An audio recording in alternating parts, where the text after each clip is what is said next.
Good afternoon, everyone. This is Dr. Serge, and welcome to another episode of Search for the Truth. And our goal is to educate people, to empower people with knowledge so we can help you to take in charge of your life and help and get better naturally. So today I'm really excited to talk about a topic that we don't really talk often, actually. It's a little bit taboo. There's some confusion about it. And we're going to talk about portion control for better health. And I'm having my following guest, Dr. Lisa Young, with us today. Hi, it's a pleasure, Dr. Sturge, to be here and talk with you. And thank you for coming, joining the show with us. I know you're a busy person, like all of us. So thank you for your time. I really appreciate it. My pleasure. So first of all, we're gonna today spend a few minutes on portion control, which is something that I don't really talk about with my patients actually, but it's really important to cover and address a few points on this. But first of all, can you tell us a little bit about yourself, who you are, and why you got interested into this specific topic? Okay, so I'm Dr. Lisa Young, and I'm a registered dietitian nutritionist. I have a private practice, so I counsel individuals as well as groups. I'm also an adjunct professor at NYU, and I'm the author of most recently Finally Full, Finally Slim, and also the book The Portion Teller. And my website is drlisayoung.com. And I got interested in nutrition really way back when I had a very overweight grandmother who actually was a cancer survivor, and she was always trying every weight loss method, every gimmick, every diet. She was writing the government. This was, back in the night, really a long time ago, and she actually lived with cancer for 20 years because she was so Wow. tenacious and really became very conscious about her health. And so I went on to get a master's and then a PhD in nutrition. And what got me interested in portion control specifically is that one of the national surveys came out that said that the average American adult gained 8 pounds in the 1980s in just one decade. Wow. And what wow is right. And it Yeah. was the 1990s, and I was doing my dissertation, and I was like, wow, it's portion sizes. I know that it was because the portions got bigger. Now, Yeah. I might study portion control, but I don't like to eat tiny little puny portions. And I come from a family of what you call volume eaters. So we like big portions. So it's creating tricks of which foods you should eat less of, and then which foods you can actually eat more of. We're gonna cover that. That's a really important point because a lot of people, when we mention portion control, they feel that they need to eat less, right? Less calories. I mean, people have tried for decades to eat less, less, less. They exercise, they go to the gym, they don't lose weight. Obesity is really dominant in this country. I think it's 70-ish% of people have weight problem. With 74%. It's crazy. 74, Crazy. that's even worse than what I think. It's a lot of people. And despite everything we've tried, we've done, all the recommendations, we are still dealing with this. So what do we need to do? We need to eat better. So we want to eat fewer ultra processed foods like fast food, soda, cookies, cakes, french fries, and we want to eat more of the whole healthy foods like fruits, vegetables, plant proteins like chickpeas, black beans, whole grains, fish, chicken, but healthier options of whole foods, limiting the junk.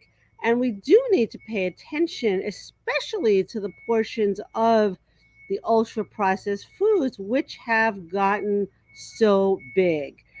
Soda, hamburgers, french fries, candy bars, alcoholic beverages like beer as well.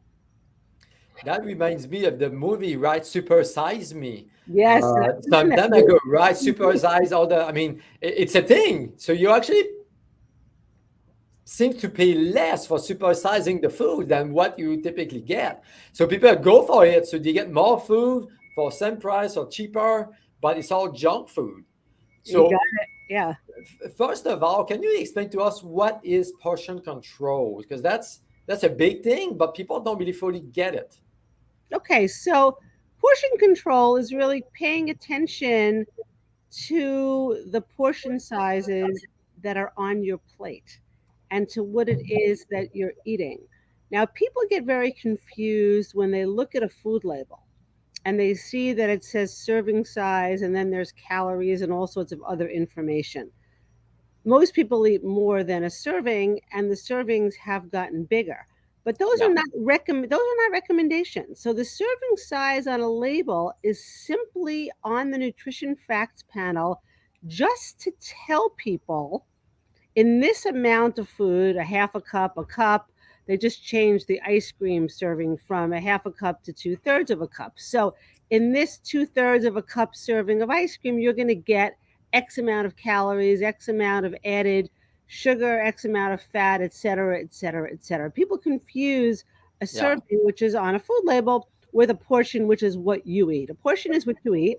Portion control is, you hear the word control, you think you have to limit it, but really you're going to control and limit the ultra processed unhealthy foods, but you really want to have an awareness of your portions first. People have absolutely no idea how much they're eating. They can tell you exactly what was in their sandwich. I had turkey slices with hummus and avocado and two lettuce leaves and whatever, whatever. But when you say how big was your sandwich, I have no idea. And so, really going back to paying attention to that, that's the key. so what is the good what are good portions? I mean, you mentioned macros earlier. So what are good portions of fat, the carbs, the protein? What should we be looking for on labels, for example? So can you help a little bit people to address this confusion? Well, the thing is, there really is no one size fit all portion because men can eat more than women. A guy who's 6'3" can eat more than a woman who's 5'3". So, that's where it gets confusing. And it's also what else did you eat for the day? So, for Yeah, example, if somebody had oatmeal in the morning and then they had a sandwich for lunch, they're going to need less pasta or they're going to hopefully they should eat less starch and less carbohydrates, less pasta than yeah. somebody who ate a yogurt for breakfast and a, grilled salmon over a salad for lunch. So it really is going to depend. But just as an idea, it's important to compare what you put on your plate with what the label is using as a serving. So let's take that ice cream, that 2/3 of a cup of ice cream. Let's suppose Haagen Dazs 2/3 of a cup of chocolate ice cream. Let's say it's 300 calories. Just let's say, if you eat the whole pint, people think, well, I still had 300 calories. What they don't realize is that if they had two or three servings worth, they have to multiply that Yeah. 300 calories times three, and they had closer to 900 calories. And that's what people do not do. So is there any numbers we should be looking at on those labels? You talk about the ice cream, right? I mean, we can see the portions of carbs, sugar, protein, fat, anything on this on the label that is a red flags for people, like if it's 20 grams of sugar, is it too much or is it okay? You know what I mean? I I think, and that's a great question, Serge. I think the most important thing is, first of all, how many calories are in that serving, Yeah, and then more important is how many portions did you eat? They'll say four servings per package or whatever. How many portions or servings did you eat? Your portion could be three servings, three yeah, servings is the label. That's those two things are the most important. And then looking down, you're going to want to see how much fat, particularly how much saturated fat you had, and look at the percentage rather than the grams, which mean nothing to people, the yeah. percentage for what you should eat for the day of the saturated fat and the added sugar, because you want that to be as low as possible when you then compare it to what else you're eating throughout the day. I really like this comment that you said about sugar, because sugar seems to be the addictive food, right? They put sugar. I mean, I've seen brands of salt or pasta or mustard, or I mean, different food that they add sugar to it, and it doesn't make sense. And Yes. people have no idea at the end of the day how much sugar they eat. Yes, yes. And you do also want to look at the salt. You know, in the case of the ice cream, you're not going to get a whole lot, but Yeah. also looking at the sodium. And the FDA is just now recommending that we really try to cut back, and the food industry really tries to cut back as a voluntary initiative to reduce sodium. So that's also an important nutrient that you want to watch. Yeah. And when it comes to sugar, like I said, it's very addictive, right? And people don't realize how much they eat, how much food, like you said. So how can we help with that? How can we address that to help with? Because most people are stress eaters, they're emotional eaters, they just grab something for comfort. So how can we have the emotional component of food? Because I think there's a connection with the portion control as well. Oh, yes, absolutely. So, first of all, I very much into eating mindfully and paying attention. Are you hungry? You want to eat slowly. If you want a serving of ice cream, go for it. Don't feel guilty about it. Enjoy it. But pay attention to how it tastes.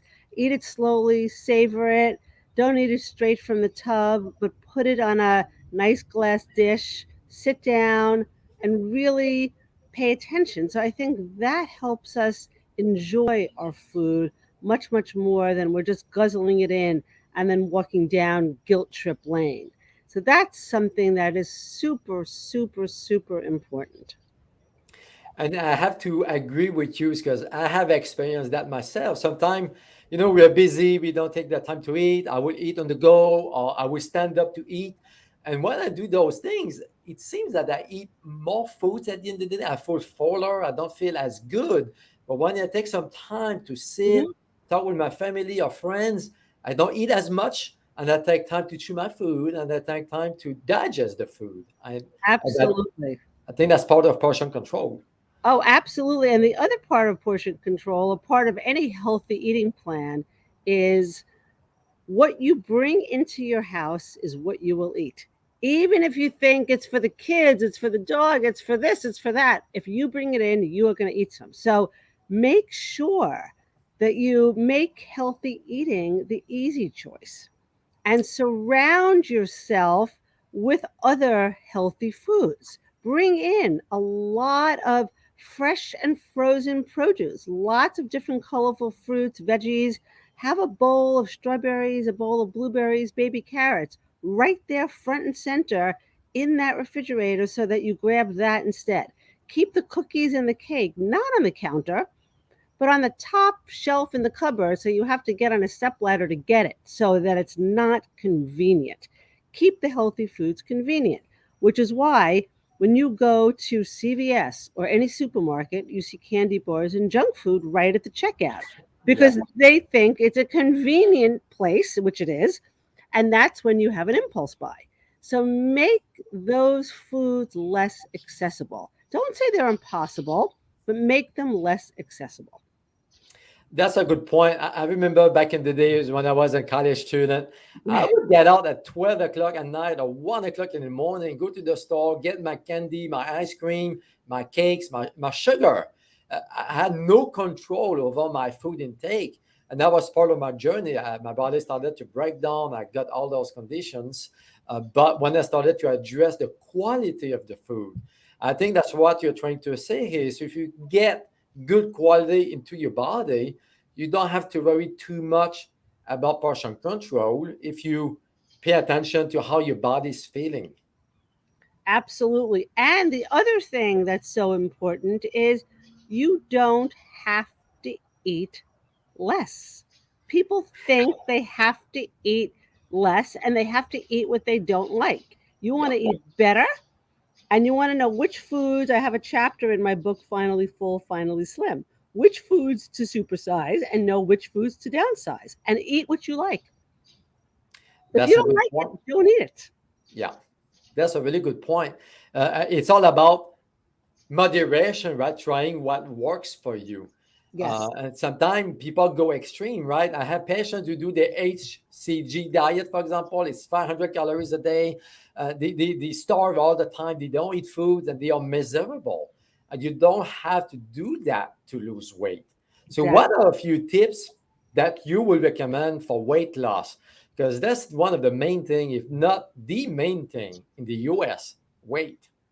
Oh, absolutely. People are very, very concerned about it, and they should be, but they should be in a softer way without following a rigid diet. So I would say think about what you can add to your diet rather than what you have to take away. Meaning, Yes. swap this, have, a baked sweet potato instead of french fries. It's a very Mhm. different message than saying, I don't eat french fries, or have grilled salmon or a veggie burger instead of a hamburger.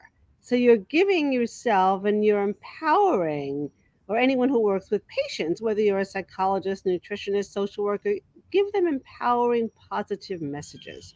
It really does make a difference. It does, and it's all about the mind, right? The mindset, how we perceive our food, and Yes, our health and our bodies. totally, totally. So, what about eating out? Like I mentioned a few minutes ago, they supersize everything when you go eat out.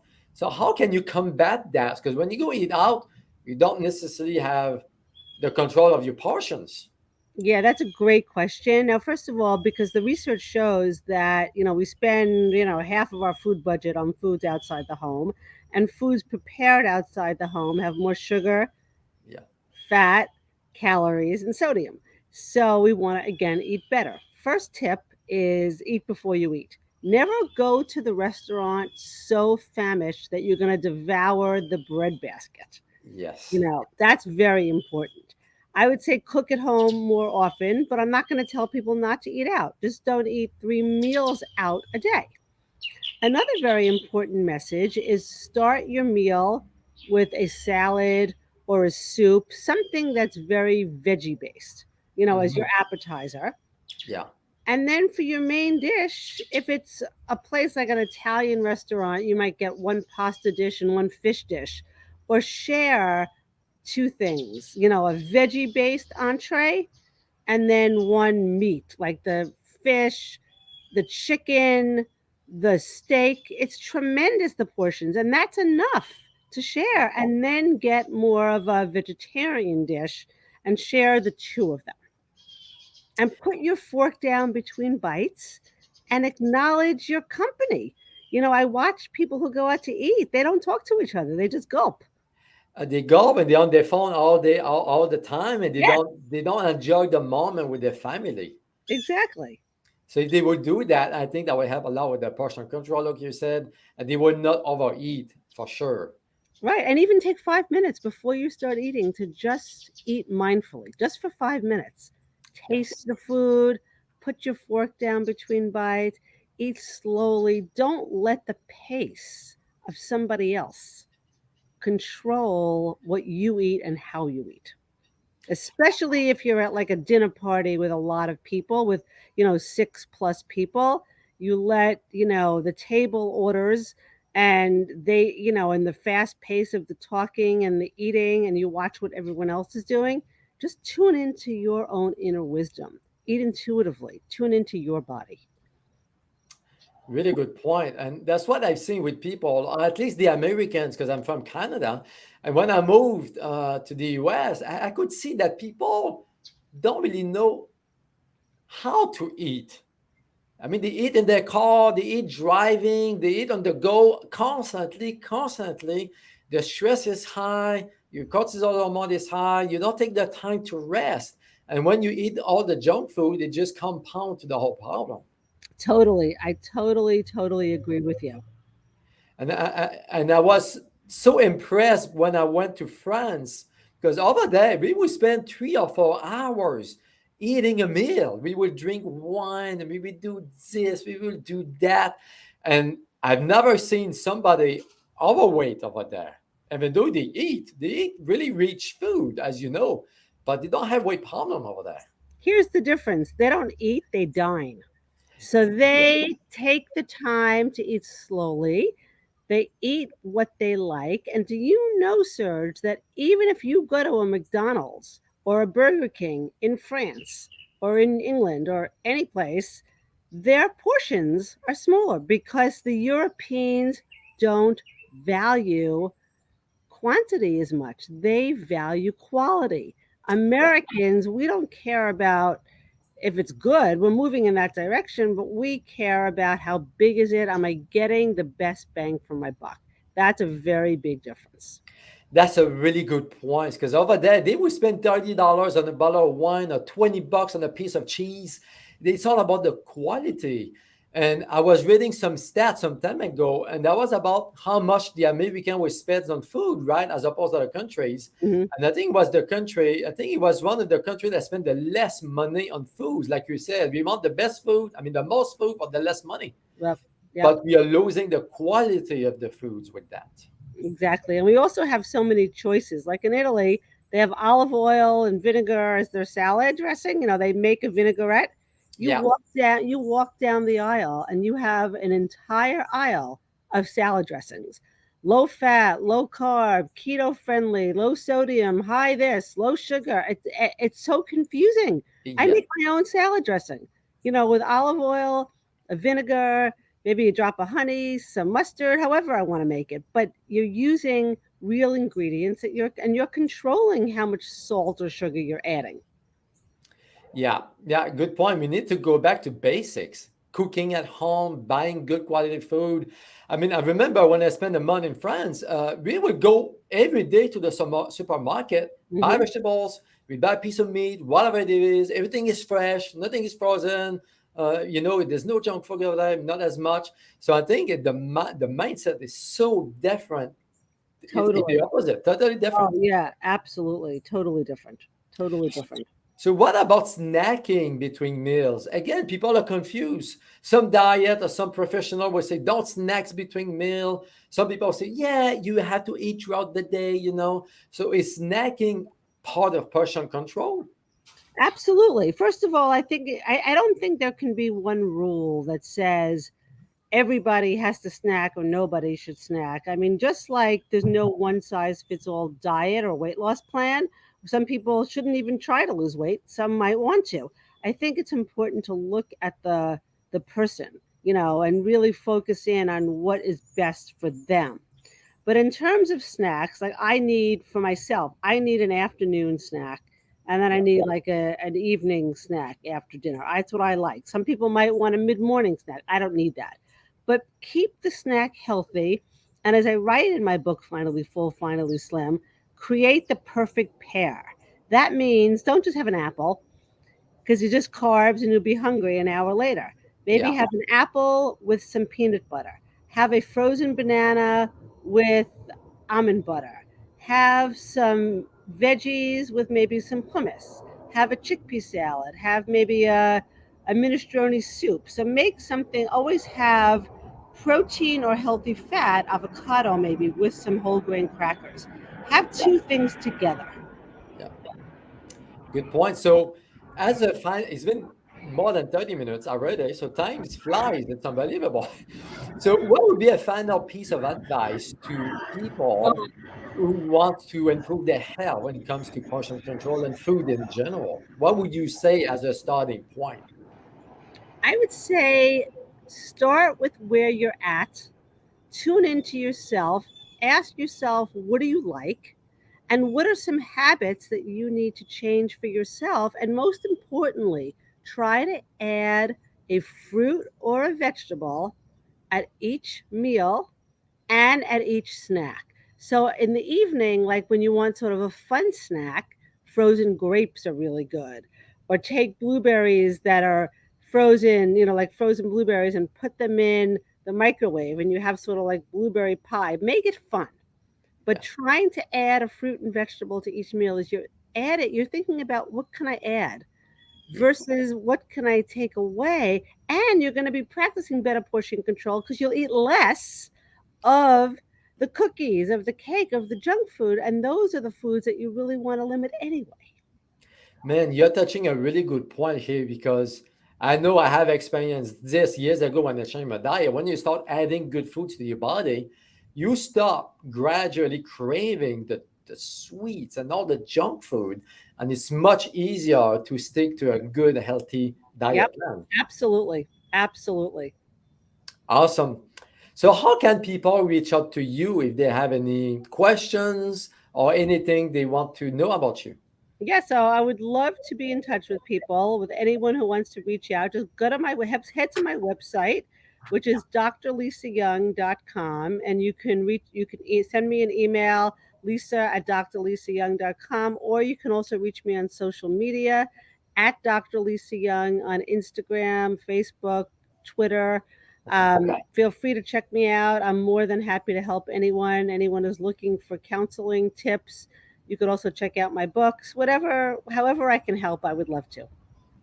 Awesome. Dr. Young, thank you so much for your time. I really appreciate it. And enjoy the rest of the day. It looks so nice You too, but behind we you. were supposed to have sun. That's why I decided I'm going to sit outside because I was in the city and just kind of, I was like, oh, I left the city and it's cloudy, but I got to work outside while we still can. Right? Awesome. Enjoy the Yes. rest of the day. You too. Thank Okay. you. Thank you.